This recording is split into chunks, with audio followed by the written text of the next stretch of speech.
What is happening, wine fans? Stephen here from the Napa Valley Wine Academy content team with my weekly update on what is new in membership. I'm very excited because we have moved from Champagne in the very north of France and we're going west towards the ocean and we're going to the Loire. So for the next 2 weeks, our releases are going to be themed predominantly on the Loire Valley, which I think is a fantastic region. It's beautiful to go to and wines are exquisite. Let's check out what is new. So we've got some new maps. So we're doing the western part of the Loire first. So Andrew Samore and Nutt. So we have two types of maps that we're releasing, both topographical. So the first one is just the border map, so you can see all the different parts of Andrew Samore here.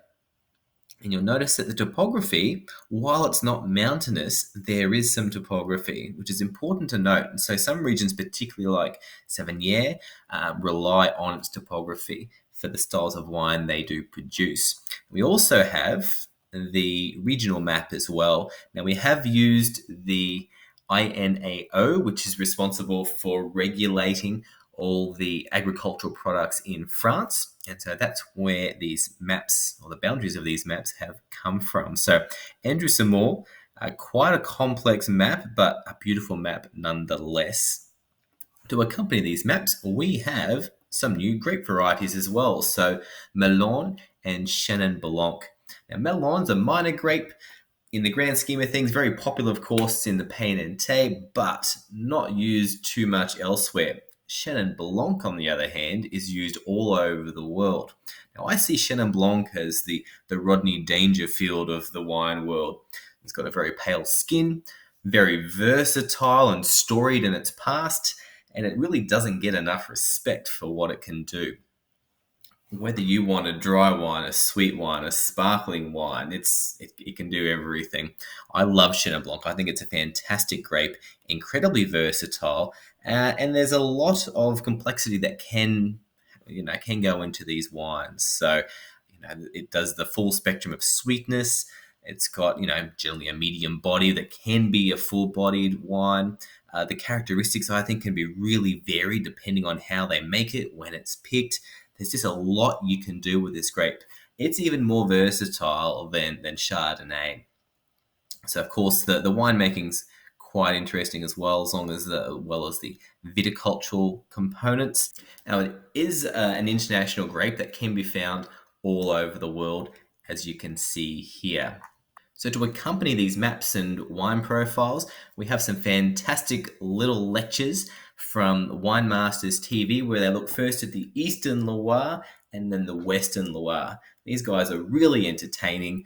I think they do a great job of talking about the different regions, doing little experiments, and of course, trying some wines. So look out for next week. We'll be releasing more Loire-related content. Also this week, we have a recording from last Thursday's masterclass with Diane Wu, who is a Stage 2 MW student. Diane always has some little pieces, some little nuggets of excellent information.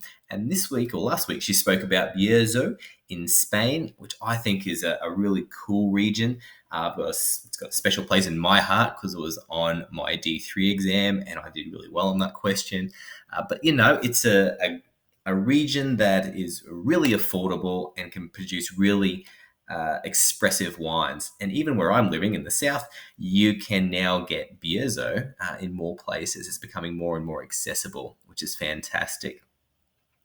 We also have a new documentary, a new food and wine documentary, The Sauces in the Glass from Wine Masters TV, and it's on Vino Verde. So a really fun little 30-minute cooking show, if you will, which looks at some of the foods I suppose are prevalent in that area, and they cook them with you and drink some wine. It's just a lot of fun. So if you're a wine person and a food person, definitely check that out.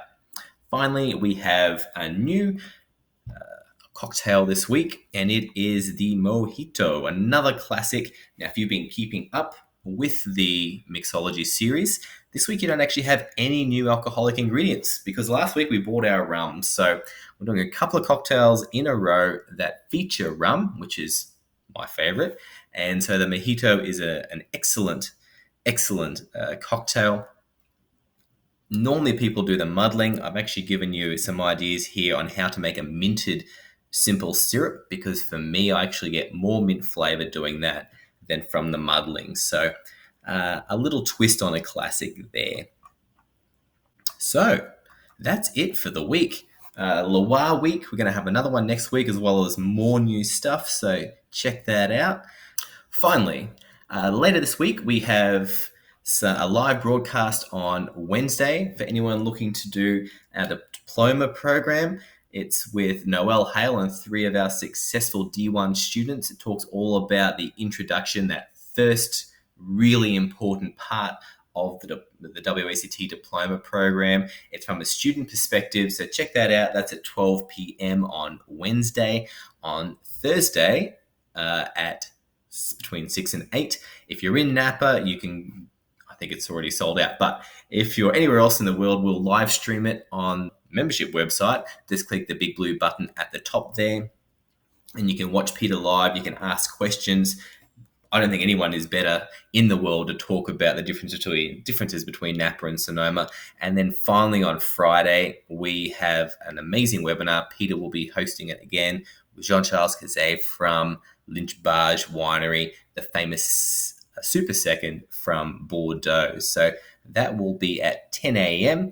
That will be live via Zoom and on our social media channels. So lots of broadcasts this week, heaps of cool stuff from Loire. Check it out, and I'll be back next week.